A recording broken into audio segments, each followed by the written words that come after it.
আসসালামু আলাইকুম এভরিওয়ান। মিতুর রান্নাঘরে আপনাদের সবাইকে স্বাগতম। আশা করি আপনারা সবাই ভালো আছেন। আমিও আলহামদুলিল্লাহ ভালো আছি। তো আজকে আমি আপনাদের জন্য নিয়ে আসছি দুন্দুল আলু দিয়ে রুই মাছের তরকারি। মাছগুলো আমি ধুয়ে পরিষ্কার করে নিয়েছি। এখানে আমি দুন্দুল কেটে নিয়েছি, এখানে কাঁচামরিচ, ধনেপাতা, পেঁয়াজ কুচি, আলু সব একসাথে নিয়ে নিয়েছি। এখানে শুকনো মরিচ, হলুদ, ধনিয়া গুঁড়ো, লবণ এগুলো আমি নিয়ে নিয়েছি। এখন প্রথমে আমি লবণ দিয়ে আর হলুদ দিয়ে মাছগুলোকে মেখে রাখবো।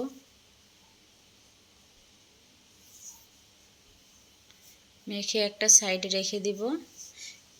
আর এই পাশে আমি আদা রসুন নিয়ে নিয়েছি। আর চুলাটা অন করে একটা কড়াই বসিয়ে দিলাম। কড়াইটা গরম হওয়ার পরে আমি রান্নার জন্য পরিমাণ মতন রান্নার তেল দিয়ে দিলাম। তেলটা গরম হওয়ার পর আমি এখানে পেঁয়াজ কুচি দিয়ে দিলাম, মরিচ ফালিও দিয়ে দিলাম। এগুলোকে এখন আমি নেড়ে চেড়ে ভেজে নিব। এখন আমি স্বাদ মতন লবণও দিয়ে দিলাম। তো আমার পেঁয়াজ ভাজাগুলো প্রায় হয়ে আসছে, তাই আমি এখন আদা রসুন পেস্ট দিয়ে দিলাম। আদা রসুন পেস্টও আমি তেলের সাথে পেঁয়াজের সাথে একটু ভেজে নিব। ভেজে নিয়ে বাকি মশলাগুলো আমি অ্যাড করে দিব। প্রথমে আমি ধনিয়া গুঁড়ো দিয়ে দিলাম,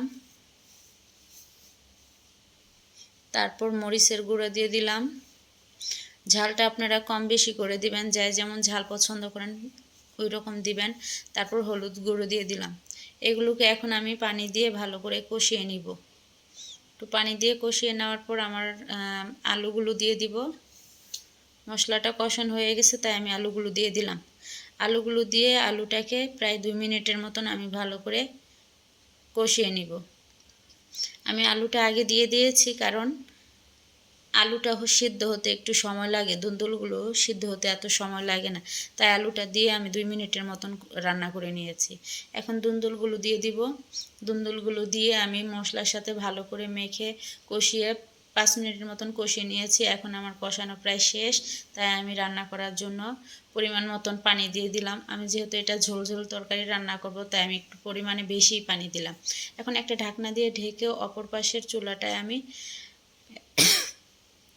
একটা প্যান বসিয়ে মাছগুলোকে আমি ভেজে নিব।